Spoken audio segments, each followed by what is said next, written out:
Ofrenda de palmas al Señor.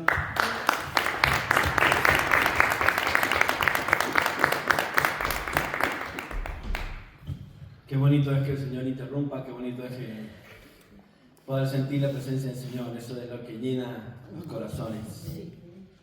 Nuestro Dios es bueno. Amén. Es buenísimo, sí Señor. Ven desde allí, ¿cierto? Porque Sí, todos se me van allí lejos. No, pero Y se ve aquí bien. somos tres nomás los que estamos. ¿Vemos bien? Sí, se ve. Bueno, ¿quién les parece que está en la pantalla? Un soldado. Un soldado, el actor de una película. Sí. ¿Alguien reconoce la película qué es? Resurrección, ¿no era? ¿Cómo? Resurrección, ¿no era? ¿Era así de ahí la película se llama? Sí. Sí señor, esa película es. De Hay muchas películas referentes a la crucifixión de nuestro Señor Jesús, Sí. pero esta se basa en este hombre, que es un soldado romano. Más allá de que es una película, voy a dar datos referentes a que, por ejemplo, Flavio Josefo, que era un historiador no cristiano, no relacionado con la religión, no relacionado con, sino que era un historiador de la época, aproximadamente entre el año 37 y el año 100 escribió crónicas de Roma. Y principalmente las crónicas que eran referentes a cuando Roma estuvo conquistando Jerusalén. Y estuvo en ese lugar. Entonces él escribió sobre una persona, referente un tal Nazareno, que conocemos quién era Jesús de Nazaret.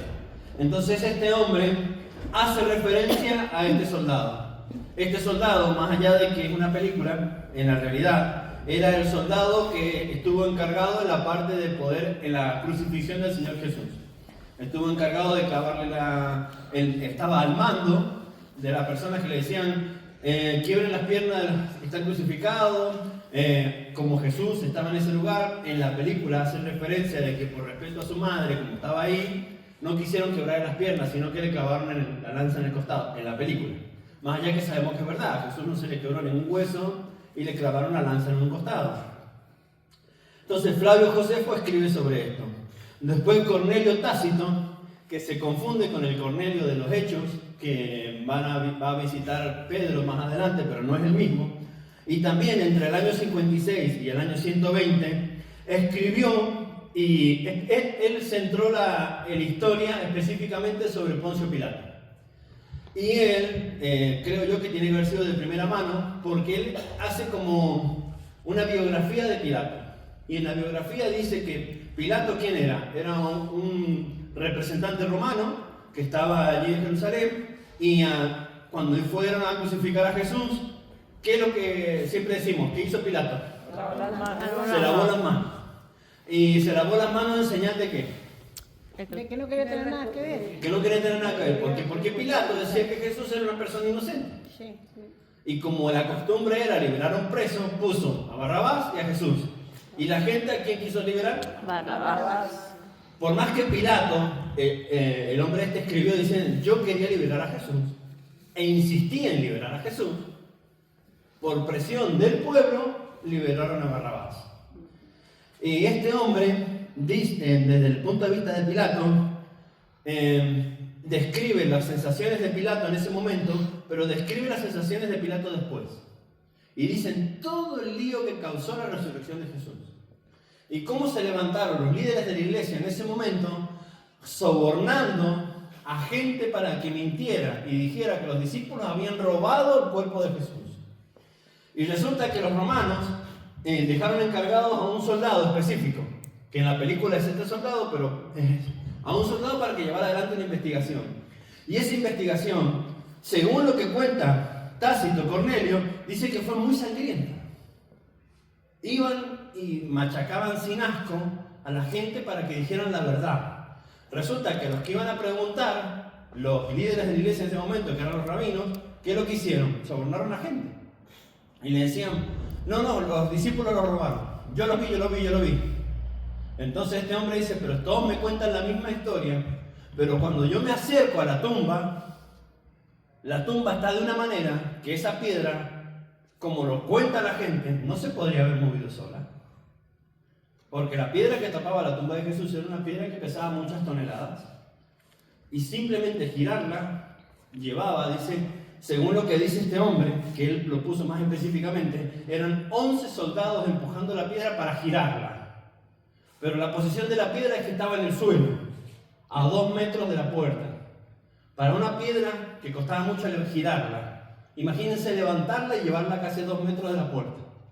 Entonces el hombre dice, los hechos me dicen una cosa, pero los testigos dicen otra. Entonces empezó a torturar, lo que dice este hombre, ¿no? No estoy diciendo que sea una historia, pero uno de las partes que dice Cornelio Tácito. Se me fue el texto, perdón. Entonces, después vemos el Talmud babilónico, que no es el mismo que el Talmud judío, también dice exactamente lo mismo, pero nada más que él lo centra específicamente, se centra en la historia judía.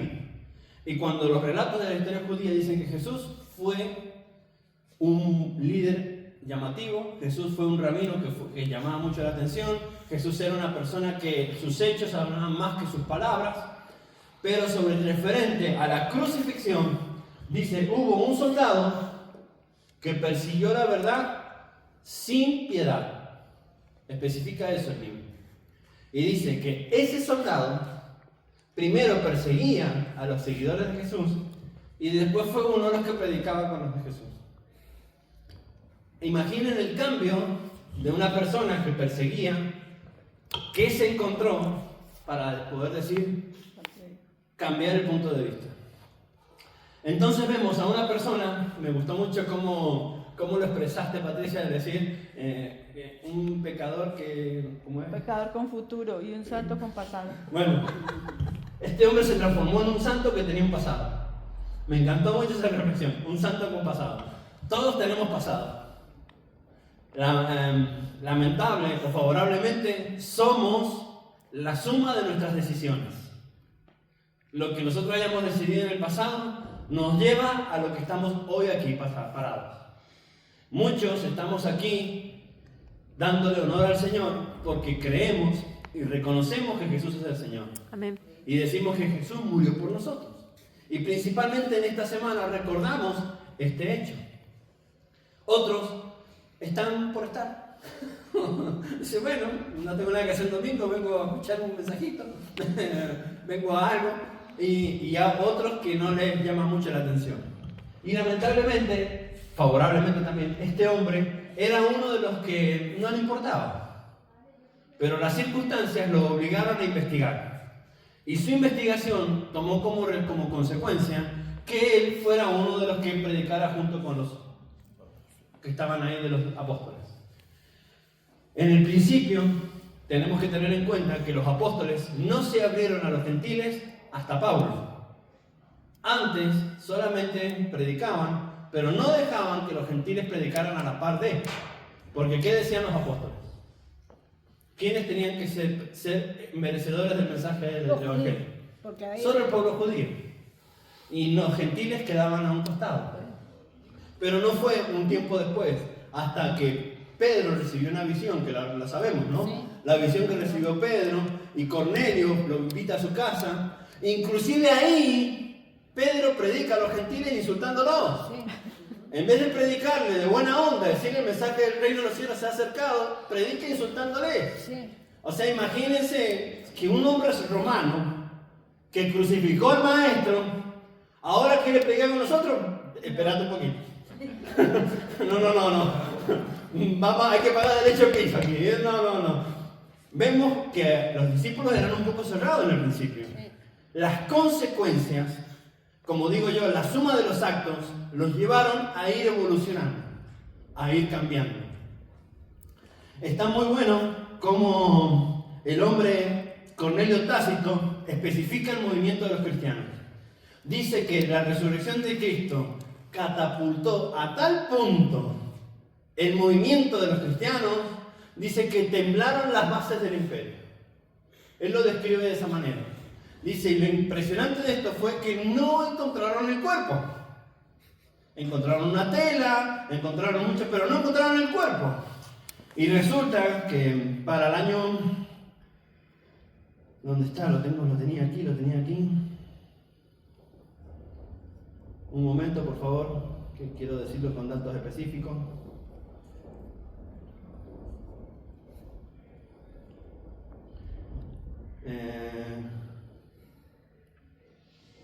Un momento, perdón, que...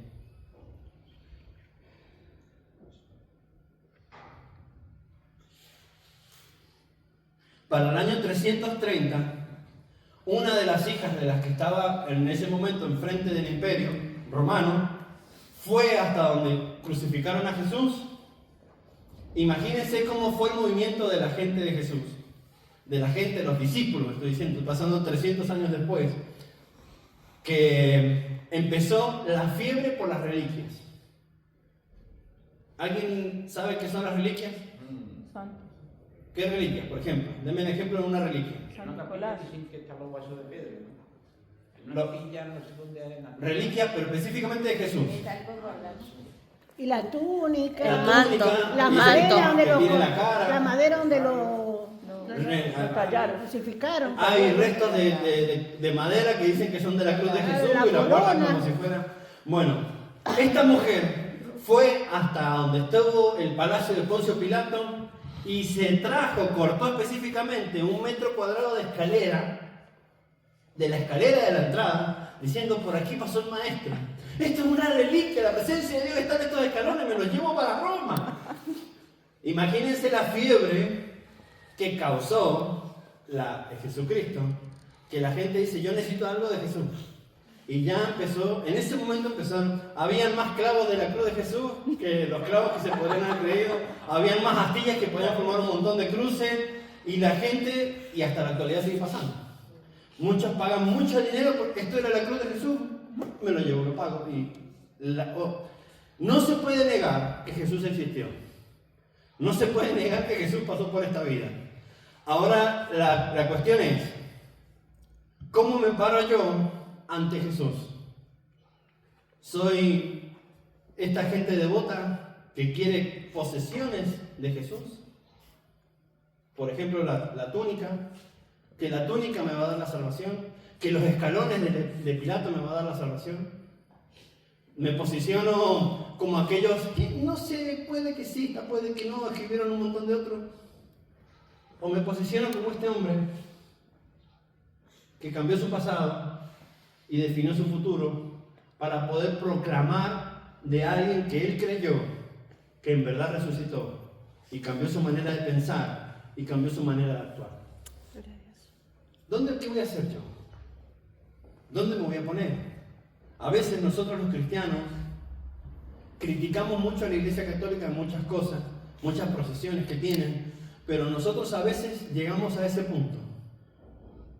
Y ahora diría, bueno, pero ¿cómo que llegamos a ese punto? ¿En qué sentido? Le damos más importancia a lo ritual que a la persona que venimos a adorar. Me gustó mucho lo que ha pasado hace un momento. Le damos importancia a la alabanza, que la alabanza está bonita. Le damos importancia a hacer cosas, pero a veces en algunos lugares no se le da importancia a que el Señor interrumpa. A sentir la presencia de Dios. ¿A qué hemos venido? ¿A disfrutar de un show? ¿A escuchar un mensaje que puede ser bien o no? ¿O a disfrutar la presencia de Dios? Que la presencia de Dios sea aquella que transforma. Que la presencia del Señor sea aquella que cambie el punto de vista que tenemos. Tenemos que entender que cuando Jesús toca un corazón, cuando el Señor Jesús toca una mente, ya no importa el pasado que he tenido. Importa el futuro que voy a tener de ahora en adelante con Jesús de mi lado. Amén. Y cómo Dios, la presencia de Dios, puede cambiar mi futuro. Lo imprescindible de esto es, ¿en qué posición tú te pones? ¿Cuál es la posición en la que tú quieres estar? ¿De qué lado queremos estar? Me gustaría que alguien me ayude a buscarle la palabra. ¿Quién me puede ayudar, por favor? Necesito 4 personas. Sandra, por favor, ¿puedes buscar en el libro de Génesis, capítulo 16? Antonio, ¿puedes buscar el libro de Samuel? Segunda de Samuel, capítulo 11. ¿Alguien más que me ayude? Yo. Paula y... Se me fue el nombre, perdón. John, búscame Santiago, capítulo 2. Y Paula, Hechos, capítulo 13.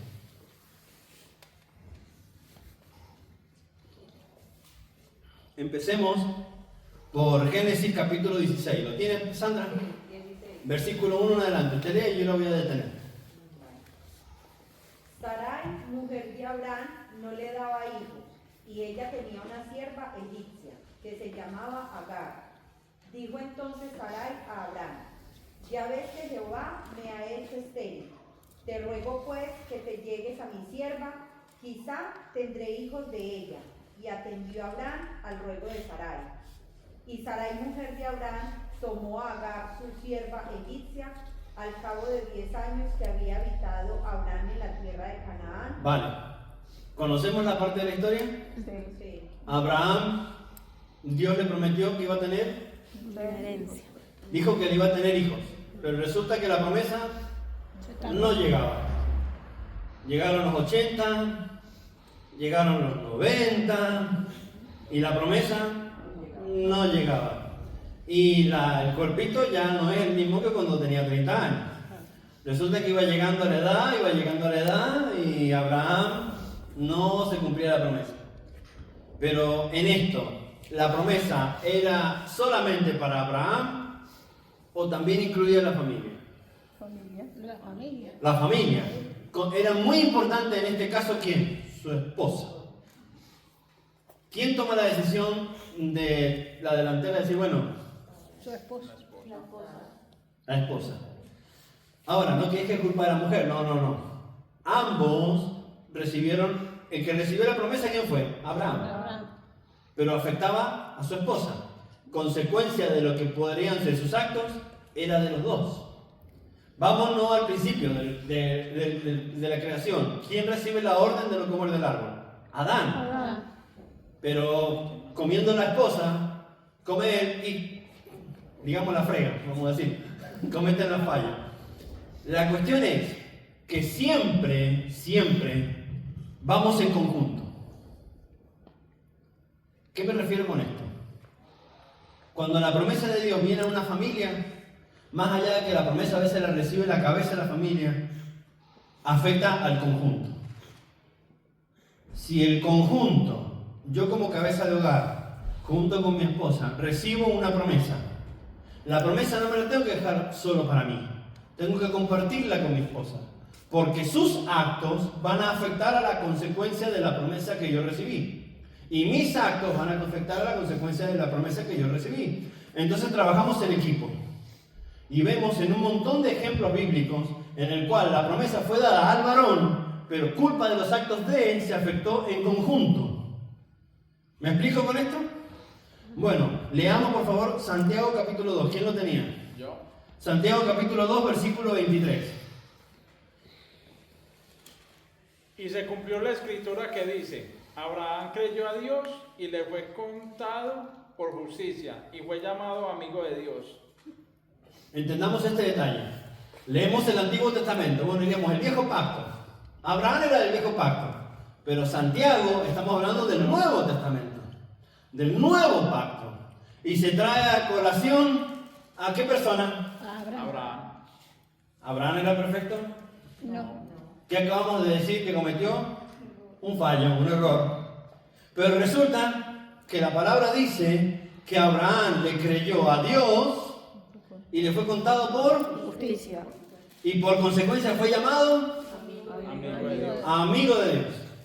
Y Jesucristo dice específicamente: ustedes son mis amigos si Hacen lo que les manda. hacen lo que les mando. Ahora, en el transcurso de nuestra vida nosotros podemos cometer errores. Sí, los podemos cometer. Podemos cometer falencias.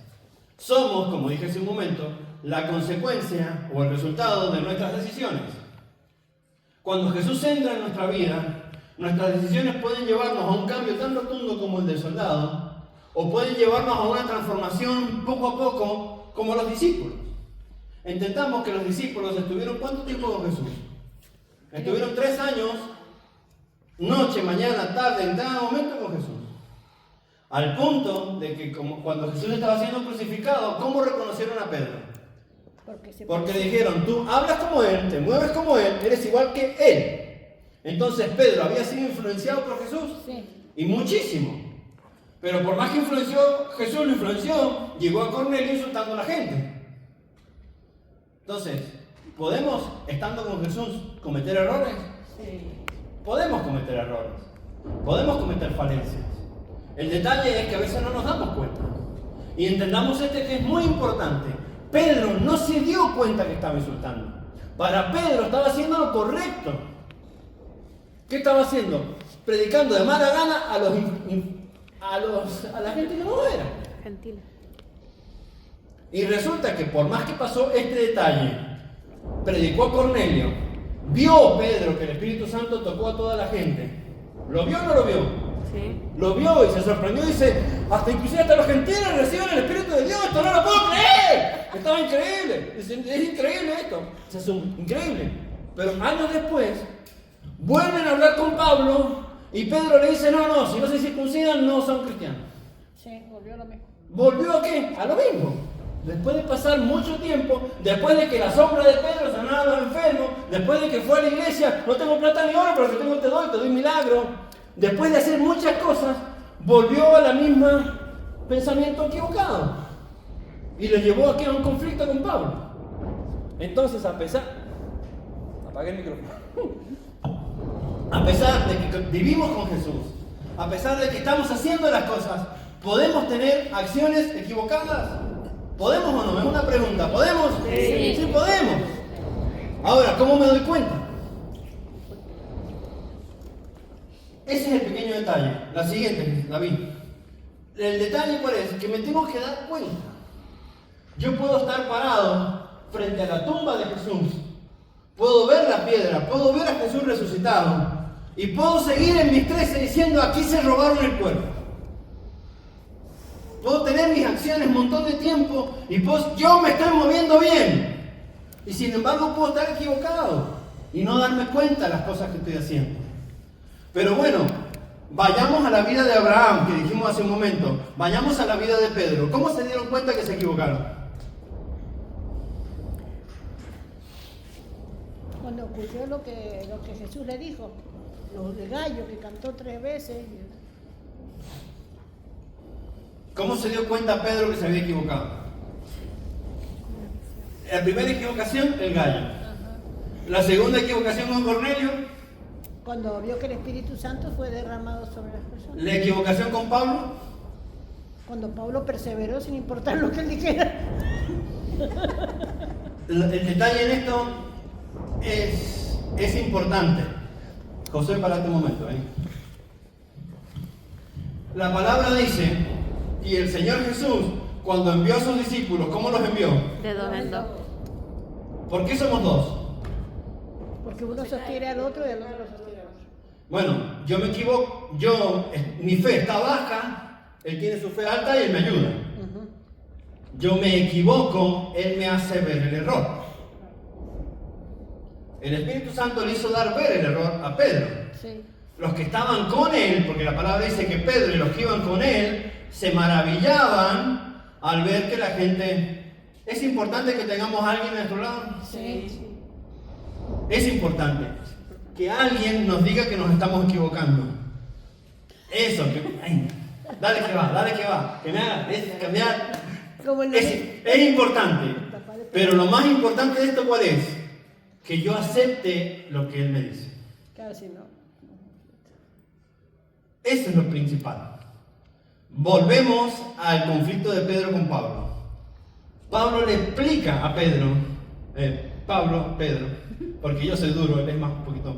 Y el duro, que no, y Pablo me dice, pero que sí, y yo que no, que sí. Años en esta discusión. Pero Pablo no dejó de decir, y Pedro no dejó, hasta que el último, la presencia del Señor se cumple. Pedro dio a entender. Gracias, actor Pablo. ¿Qué necesitamos? Escuchar. ¿Qué necesitamos? Escuchar. Escuchar. Yo puedo tener un punto de vista. Yo puedo tener una manera de pensar. Ayer comentaba, le decía a una persona, yo he estado toda la vida en la iglesia. Yo me he criado en la iglesia. Mi madre me enseñó un montón de cosas, eclesialmente hablando, religiosamente hablando. Pero no fue hasta que yo llegué a estudiar la palabra, a estudiar teología, que me di cuenta que muchas de las cosas que yo hacía estaban equivocadas. Y cuando llegué a ese punto fue una confrontación con mi fe, como decir, he estado toda mi vida equivocado. Bueno, toda mi vida, eran 18 años, tampoco era tanto, ¿no? Pero he estado 18 años haciendo cosas que no eran correctas. Y confrontar a mi fe, ¿por qué? Porque ver la palabra con la pura palabra no es lo mismo a ver la palabra en base a los pensamientos de que uno tenga. Porque uno dice, no, es que a mí me enseñaron que es así. A mí me enseñaron que las mujeres de un lado, que los varones del otro. A mí me enseñaron que hay que tener el velo. A mí me enseñaron que cuando vas con tacos sos del demonio. Y muchos me enseñaron. Yo escuché. Pero ¿la palabra dice esto? No. Entonces, la importancia de que a veces tenemos años de iglesia. Mi madre me dijo lo dijo hace un momento. He estado escuchando un montón de cosas que explican. Pero el detalle cuál es, a veces explicamos desde mi perspectiva y no de la perspectiva que la palabra me enseña. Aquí vemos un punto de vista de un pasado y un futuro. El pasado, Abraham cometió errores, pero en Santiago se resalta qué parte de Abraham, que le creyó a Dios a pesar de cometer errores. Los errores los cometió, pero corrigió. Lo importante que lo que era, corregir. Vamos al siguiente versículo, 2 de Samuel, Antonio. Capítulo 11, versículo 2 en adelante. Del 2, ¿no? Sí. Y sucedió un día, al caer la tarde, que se levantó David de su lecho y paseaba sobre el terrado de la casa real. Y vio desde el terrado a una mujer que se estaba bañando, la cual era muy hermosa. Vale. ¿Conocemos la historia? Sí. Don David se levanta su siestita. Voy a apreciar la hermosura de la creación de... ¡Uy, qué linda mujer! Y ahí se desencadenaron una serie de eventos. ¿Qué eventos se desencadenaron? ¿Por dónde entró la tentación? Por los ojos. ¿Abraham fue tentado por la vista? No. No. A Abraham le dijeron, la promesa de Dios se está retrasando, cumplámosla nosotros antes. Entró por el oído. Lo que escucho es importante. Sí. Ahora vamos a David. Lo que veo Es importante. es importante. Sí. Entonces, ¿qué estoy viendo? Entonces, ¿qué estoy escuchando? ¿Estoy escuchando la palabra de Dios? ¿Estoy escuchando lo que Dios quiere para mi vida? ¿Estoy viendo lo que Dios quiere para mi vida? ¿O qué estoy viendo? ¿Qué estoy escuchando? Entonces vemos como a medida que cuando nos vamos moviendo, nos vamos actuando, en la película se resalta muy específicamente lo que el hombre ve, lo que el hombre escucha, y cómo da la consecuencia de que a medida que más ve a Dios, más escucha de Dios, su fe va cambiando.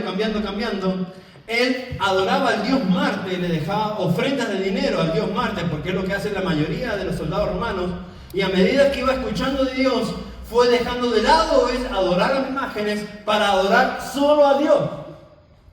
Entonces lo que yo veo, lo que yo escucho, me ayuda.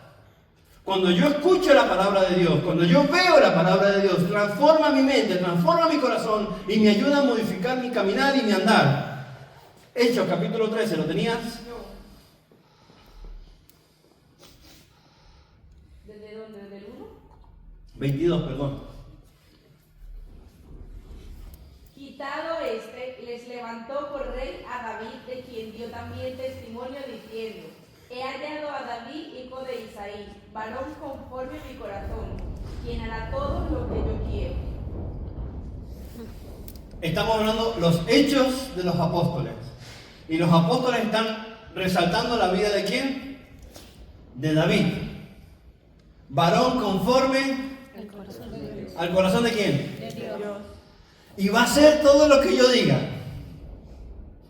Y uno se pone a decir, recalculando, entonces Dios le mandó a matar, Dios lo mandó a cometer errores. No, Dios no lo mandó a cometer errores. Pero David, ¿qué tiene que nosotros tenemos? Lo reconocía. Que reconocía, pero David tiene que libre albedrío. ¿Nosotros tenemos libre albedrío? Sí. Dios le dijo a David que hiciera las cosas. Lo mandó a ser rey, lo ungió, lo llevó, transformó su vida.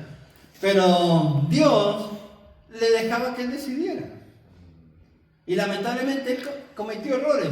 y sí tenía a favor que era un hombre conforme al corazón de Dios porque cometía un error y no volvía a cometer el mismo error. Se arrepentía de sus fallos. Nosotros necesitamos aprender de David. Necesitamos aprender de Abraham. Porque vamos a ser amigos de Dios y vamos a ser conforme al corazón de Dios cuando escuchamos a Dios y vemos las cosas que Dios hace por nosotros y cambia nuestra manera de pensar y nuestra manera de actuar. Hoy resulta que hablo de este hombre porque este hombre transformó su manera de moverse. Ya no era un soldado que servía sino que empezó a ser un soldado de Cristo.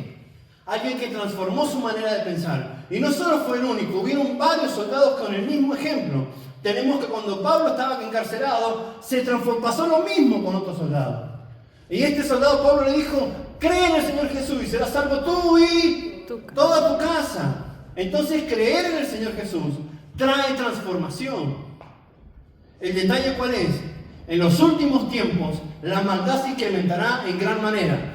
En los últimos tiempos la maldad será tanta que la fe de muchos va a temblar. Y vamos a empezar a dejarnos llevar por lo que vemos, por lo que escuchamos. Y tenemos que volver a la palabra y darnos cuenta que a pesar de que veamos cosas equivocadas, seguir proclamando la voz del Señor. A pesar de que escuchemos cosas equivocadas, seguir proclamando la voz del Señor. Pero sobre todas las cosas en nosotros tiene que haber un cambio. En la película se muestra al principio con la vestimenta de soldado, de armadura, pero al final está vestido igual que los discípulos. Entonces, más allá de una transformación externa, fue una transformación interior. Dejó de moverse como los demás, dejó de hacer las cosas de los demás. Entonces, los demás vieron que hubo un cambio. ¿Qué ven los demás en nosotros? ¿Que en verdad hemos cambiado? ¿O que somos uno más? ¿En verdad ven el reflejo de Cristo en nosotros? ¿O que somos uno más del montón? Entonces la pregunta debe ser, ¿yo soy amigo de Dios? ¿En verdad quiero seguir la presencia de Dios? ¿O vamos a ser como muchos en los últimos tiempos que nos vamos a dejar de lado? Que la fe se va a enfriar. ¿Dónde queremos estar? Más allá de que no voy a decir el infierno, el cielo, no, más allá del final, ¿qué es mi proceder? ¿Quiero seguir de la misma manera? ¿O quiero en verdad cambiar?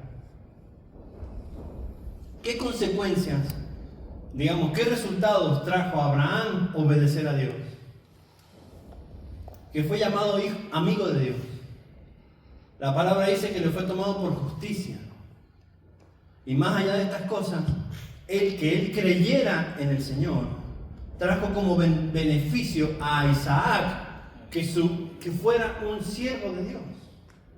Que fuera como su padre, que abría pozos, que abría caminos, que hiciera las cosas bien. Y sobre todas las cosas me encanta cómo fue seleccionada la esposa de Isaac. Y cómo Abraham siguió los pasos que Dios le mandó y le fue diciendo. Escoger una mujer específica y que esa mujer correspondiera a Isaac de la mejor manera. Porque está muy bonito leer como la palabra cuando dice que la esposa de Isaac se va acercando a Isaac, dice, y se cubre en respeto a su esposo, a su futuro. Y si nosotros lo vemos hoy por hoy, ¿cómo están las chicas? Sí. ¿Se cubren o se descubren? Entendamos esto. Caminar en el Señor nos implica respeto. Y respeto, ¿qué implica? Que mi manera de vestir tiene que demostrar respeto. Mi manera de moverme tiene que demostrar respeto. ¿Eres un hijo de Dios o eres uno más del mundo? No que eres un anticuado. ¿Dónde estamos? ¿Qué estamos haciendo? ¿Qué queremos ser? ¿A dónde queremos llegar? La siguiente, David. ¿Dónde queremos nuestro futuro? ¿Es el Señor? Amén. quiero correr la carrera para llegar al final. O quiero correr la carrera y quedar, no, que estoy cansado. Dejar de correr, mejor me vuelvo. Estaba más divertido el mundo. ¿Dónde queremos estar? Lo dije recién en el agradecimiento de la parte de la predicación. El mundo está cada vez más exaltado. Está cada vez más indeciso. Está cada vez con muchísimas presiones de muchos lados. Se están intercambiando cosas, uno no sabe qué creer. Hay una cantidad de noticias a veces que son falsas, otras que no sabemos qué estamos creyendo, qué estamos haciendo. Pero sobre todo tenemos que creer que en la palabra de Dios nos dice que nuestro final, ¿cuál es? La presencia de Dios. Amén. Y que yo voy a ser arrebatado en los cielos y yo creo en esto. Y lo voy a confiar y lo voy a creer. Pero en consecuencia yo me voy a mover para esto. Me voy a preparar para eso. ¿Cómo nos preparamos para formar una empresa? Nos vamos preparando. Nos vamos capacitando. ¿Cómo me capacito para lograr el título de la secundaria, de la ESO? ¿Qué hago? ¿Tengo que estudiar o me regalan el título? Yo voy a la escuela, denme el título, pero señor, no, yo no quiero cursar, démelo el título. ¿Es así? No, tengo que cursar. Tengo que estar allí. La presencia del Señor, yo tengo que estar allí. ¿Qué significa? Que yo tengo que tomar mi cruz cada día y seguir al Señor. Quiero ser como Abraham, amigo de Dios, obedezcamos a Dios. Quiero ser como David, un hijo de Dios, ser conforme a su corazón, arrepentirme de mis fallos y no volver a cometerlos. No puedo ser uno más del montón. Si soy hijo de Dios, tengo que demostrar que soy hijo de Dios. Necesito que me llamen como llamaron a Pedro. Tú te mueves como Él, tú hablas como Él, tú haces las cosas como Él. No eres uno más de los que roban, no eres uno más de los que está de fiesta, no eres uno más de los que dice una cosa y hace otra. No. Eres un hijo de Dios. ¿A dónde queremos ir? Que en nosotros haya fruto de arrepentimiento. Fruto de arrepentimiento es que se tiene que ver que en verdad adoro a Dios. Y no que solamente eventualmente de domingo en domingo vengo a la casa de Dios. Te pueden orar todo lo que tú quieras. Puedes ir a un montón de congresos y cosas, pero que si tú no cambias tu mentalidad y no cambias tu mente, nunca vas a salir de un círculo vicioso de estar encerrado en el pecado. Puede pasar todo, puede estar el mismo Dios, usa la palabra. Puedes hacer un montón de cosas, pero si no, ¿de qué te vale hacer tremendo escándalo aquí en la iglesia si en el resto de la semana eres uno más del montón? No va a haber un cambio, no va a haber una salida, no va a haber una puerta abierta, no va a haber un camino iluminado. Va a ser un camino que me termino en el llorar y crujir de dientes. Hermanos, en esta semana recordamos lo que padeció el Señor Jesús. ¿Qué padeció? Empezamos con el Viernes de Dolores que pasó hace un par de días, que el Señor Jesús crucificado, el Señor Jesús torturado, llevado, molido por nosotros. Iba a culminar con la muerte y resurrección de Él. Más allá de que no vamos a matar a Jesús todos los años, pero recordamos lo que Jesús hizo y padeció. Entonces recordemos en nosotros y podamos analizar y podamos ante la palabra de Dios acercarnos y decir, sí Señor, yo quiero cambiar. Hay algo que vi, pero no lo puedo tener, pero me gustaría que tengas su mente abierta. Una persona sentada, un espejo, imaginamos, alguien sentado, un espejo.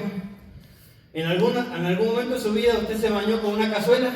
Yo sí me la bañaba con una cazuela de agua, un poquito de agua que me echaba. Mi mamá me preparaba agua calentita porque muy fría no me gustaba. Y resulta que un espejo, le echo agua al espejo, le echo agua al espejo, le echo agua al espejo. ¿Me estoy lavando en verdad yo? No. ¿Qué estoy lavando? ¿Qué quiero hacer? ¿Mostrarle a los demás una cosa y yo ser otra?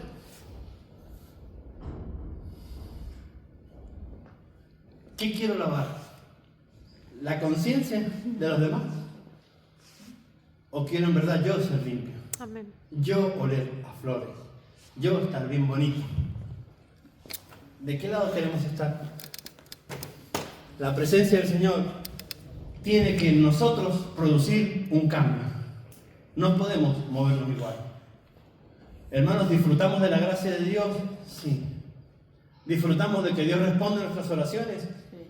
Muchísimas veces responde oraciones y nos sorprende con milagros. Bueno, actuemos en consecuencia. Ya no soy igual. Sé que hasta hoy he tomado decisiones que son cuestionables, pero de ahora en adelante trataré de mejorar. Como diría mi madre, el intento es válido. Entonces, la cuestión es, tengo que yo hacerme preguntas. ¿Me estoy moviendo bien? ¿Estoy en verdad siendo un reflejo de Cristo? ¿O estoy sentado diciendo, esta predicación la tendría que haber escuchado Patricia, porque la Patricia no... ¿Quién tiene que cambiar? Yo, no la Patricia. Yo tengo que cambiar. Y la Patricia dice, no, es que esta predicación la tendría que escuchar Sandra, porque Sandra... ¿Quién tiene que cambiar? Nosotros. Entonces yo me siento ante el reflejo de la palabra y no pensar que otro tiene que escuchar esta palabra, sino que el que tiene que modificar el cambio soy yo. Y que este reflejo tiene que estar bonito para la presencia de Dios. Tengo que ser un verdadero hijo de Dios, que en nosotros haya fruto de arrepentimiento. Hermanos, se acerca la Pascua. En esta Pascua no seamos unos santeros más. No enseñemos cosas que son equivocadas. Vayamos a la presencia de Dios. Enseñemos a nuestros hijos a acercarse a Dios. Porque como la palabra dice, se cumple. Si los enseñamos a acercarse a Dios, cuando sean grandes no se van a apartar. Si los enseñamos a qué? A no moverse como el mundo, a no hacer las cosas del mundo, a hacer de manera diferente. Porque lamentablemente lo hemos visto, y lo dije hace un momento, la consecuencia de querer apagar fuego con gasolina. No tenemos que reaccionar, tenemos que prepararnos para evitar esa reacción, para evitar el problema, para evitar la dificultad. Podemos vivir situaciones difíciles, podemos tener momentos complicados. Y hay un montón de... He escuchado el dicho que dice, momentos difíciles hacen hombres fuertes. Y los momentos fáciles hacen hombres débiles. Y hoy lo vemos. Yo me acuerdo que yo salía a trabajar, a limpiar cunetas, a cortar árboles con 6, 7, 8, 9 años y le traía la monedita a mi mamá. Vendía empanadas de mi mamá para poder sostenerme. Y si es que tenía unas zapatillas con un agujerito y las tenía, pantalones. Hoy mis hijos no tienen que trabajar. Y encima se enojan cuando no les compro un móvil. Y yo he dicho, enojate, me da igual. ¿Qué pasa? Lamentablemente nos criamos de una manera y estamos criando una generación que se ofenden por tonteras. Le cortaron el internet. Se ofenden por cosas que son tontas. Entonces, ¿qué estamos preparando? Estamos preparando a personas que se acercan a Dios. ¿Le enseñamos a nuestros hijos a leer la palabra? ¿Enseñamos a nuestros hijos a orar? ¿Enseñamos a nuestros hijos que el sustento es Dios? ¿O qué estamos enseñando? ¿Qué estamos hablando? ¿Qué estamos viendo? ¿Está Dios siendo el destino de nuestros actos? ¿O lo que yo digo por la boca no es lo mismo que yo hago con mi mano? Digo, dejar de fumar, porque fumar te hace... ¿Estoy qué enseñando? Mis actos tienen que enseñar. Lo que yo tiene que ser un reflejo de Dios en nosotros, para ser amigo de Dios y ser un hombre conforme al corazón del Señor. Amén. Amén. Espero que nos pueda haber sido de ayuda, haber sido de claridad esta pequeña palabra que he traído hasta hoy. Que podamos en verdad ser amigos de Dios y ser hombres conforme al corazón del Señor. Que esta semana nos recuerde este detalle, que nuestro destino es Jesús. Que la cruz sea aquello que transforme mi interior. Y no que yo soy uno más del montón, sino que soy hijo de Dios. ¿De quién soy? De Dios. Soy hijo de Dios. Y como dice Pedro, que soy real Sacerdocio. Real sacerdocio. ¿Qué soy? Real sacerdocio, nación santa, pueblo escogido por Dios. ¿Para qué? Para mostrarle a los demás la luz de Dios. Para eso soy. Eso soy. No soy uno más del montón. Soy hijo del Rey para mostrarle a los demás lo que Dios hace en nuestras vidas. Amén. Amén. Amén. Pongámonos de pie, por favor.